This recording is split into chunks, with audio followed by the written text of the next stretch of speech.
A milestone today in our nation's history, the dedication of the National September 11th Memorial Museum. Survivors, family members, and leaders gathered for a somber and moving ceremony.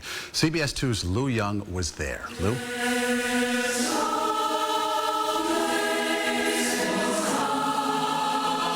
The ceremony began with an appropriate New York song, "There's a Place for Us," from West Side Story.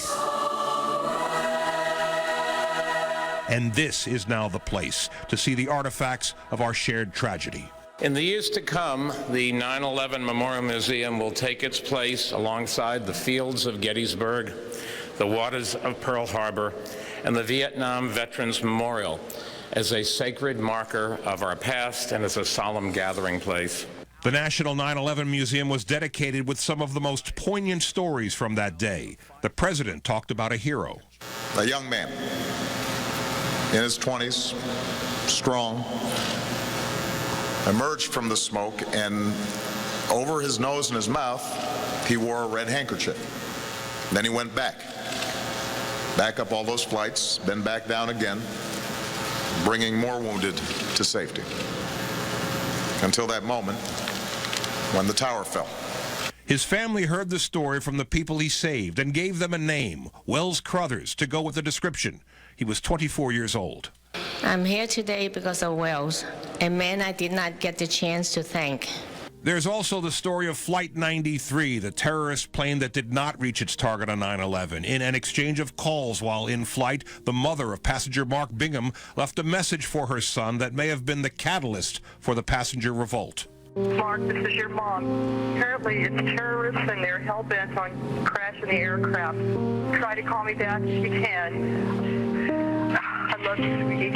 And there is a watch on display pulled from the crash site in Shanksville, Pennsylvania, that belonged to passenger Todd Beamer. It says it's the 11th. And so this marks the time. The museum tells many stories of survival against the odds, firefighters and police officers who lived through the collapse and were rescued. We were trapped way down inside a dark hole, and after a while, we saw this small beam of light about 30 feet above us.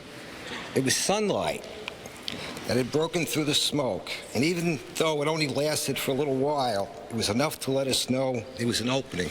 The Survivors Stairway is in the museum, 38 steps and 56 tons.